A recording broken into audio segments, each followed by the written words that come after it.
Muito obrigado, Sr. Presidente da República. Em meu nome, das Sras. Ministras e dos Srs. Ministros, Secretários de Estado, todos os membros do Governo, é com muito gosto que estamos aqui a apresentar a Vossa Excelência votos de boas festas. Como sabe, para nós não é um ritual a apresentação desta cerimónia de cumprimentos, mas é a tradução da saudável relação institucional que existe entre órgãos de soberania. Uma das marcas desta legislatura e do mandato de Vossa Excelência tem sido, aliás, precisamente a normalidade do funcionamento institucional do Estado. É assim com a Assembleia da República, que felizmente tem assegurado estabilidade política, sem prejuízo de exercer a fiscalização que lhe compete da ação política do Governo. Tem sido assim com as duas regiões autónomas e com o poder local democrático, que este ano, aliás, assinalamos com uma ação significativa de reforço das suas competências e dos seus meios no processo de centralização, e tem sido assim também com o Poder Judicial, com uma garantia escrupulosa da independência dos tribunais, da autonomia do Ministério Público, que são condições fundamentais do primado do Estado de Direito, da responsabilidade do Estado e também do combate à corrupção. E, naturalmente, tem sido assim também na relação entre o Governo e o Presidente da República, respeitando cada um o seu papel, o Governo como responsável pela ação política, o Presidente da República como garantindo a representação do Estado, a unidade do Estado e o elo afetivo da comunidade nacional que o Sr. Presidente tão bem tem sabido manter. Esta normalidade institucional é absolutamente essencial. Tem sido essencial na concertação da ação política externa, na convergência na política de defesa e na comunhão quanto aos grandes desígnios nacionais.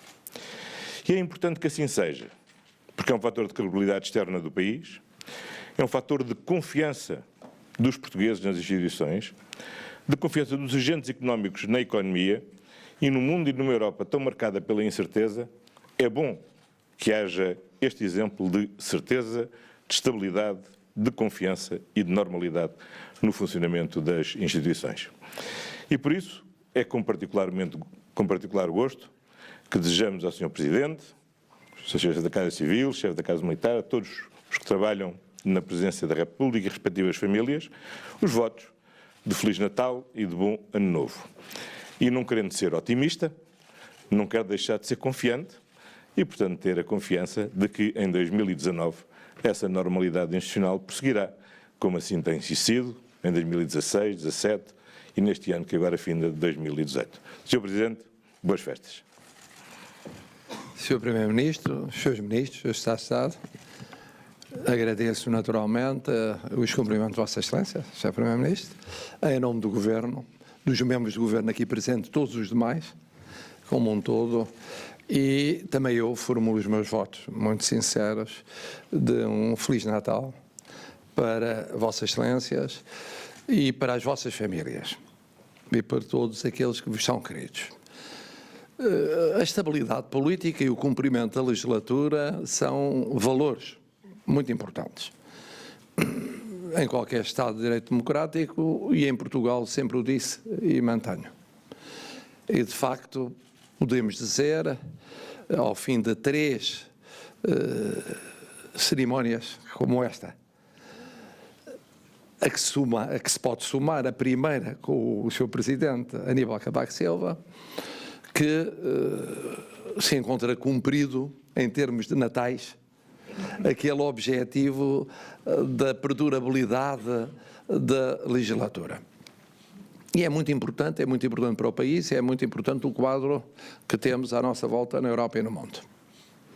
De quando em vez dou comigo a comparar os chefes de Estado e os chefes de governo dos vários países da União Europeia, já não falo de outros países por esse mundo fora, e chego à conclusão que se têm sucedido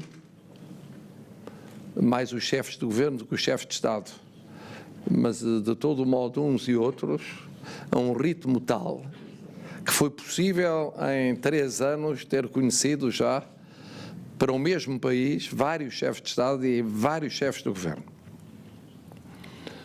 No caso português, o mesmo chefe de Estado e o mesmo chefe de governo. o que significa uma vantagem comparativa também em termos internacionais. Reforça o poder de Portugal a existência desta estabilidade política e institucional. Aumenta o seu peso negocial no quadro da União Europeia, no quadro da Aliança Atlântica, no quadro das Nações Unidas, no quadro das várias instituições internacionais. E isso é muito importante, porque os beneficiários são os portugueses. Os beneficiários não são os titulares dos órgãos de poder político, são os portugueses, que ganham porque a estabilidade política facilita a estabilidade económica, facilita a estabilidade social. Dito de outro modo, sem estabilidade política é muito mais difícil a estabilidade económica e a estabilidade social. Por outro lado, como Vossa Excelência sublinhou, o relacionamento institucional não para na relação entre órgãos como o Presidente da República e o Governo. Alarga-se a outros órgãos do poder político do Estado previstos na Constituição. A outros órgãos de soberania, como a Assembleia da República e como os tribunais, uma vez que os tribunais são órgãos de soberania e os seus titulares são titulares de órgãos de soberania, e outros órgãos do poder político do Estado, como é o caso dos órgãos das regiões autónomas dos Açores e da Madeira. E é muito importante também que, nesse plano, a estabilidade institucional seja um facto e seja assumida pelos portugueses.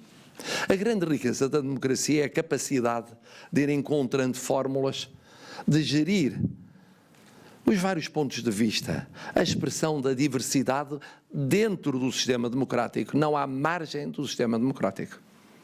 Essa é a sua grande riqueza. E essa é a diferença em relação às ditaduras. As ditaduras ostensivas ou as ditaduras disfarçadas.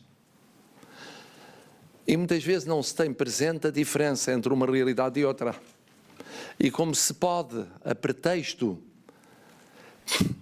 de ensaiar novas fórmulas que se dizem democráticas e liberais, ou na margem da democracia, rapidamente resvalar para ditaduras. Não tem sido esse o caso em Portugal. Os portugueses têm mostrado um grande bom senso ao longo destas décadas de democracia. Não trocam a democracia por uma ditadura. Não trocam a democracia por uma democracia dita iliberal. E isto saber que é preferível a segurança da democracia na diversidade de opiniões ao aventureirismo de realidades fora do sistema, é uma grande riqueza nacional. Tem sido uma riqueza nacional.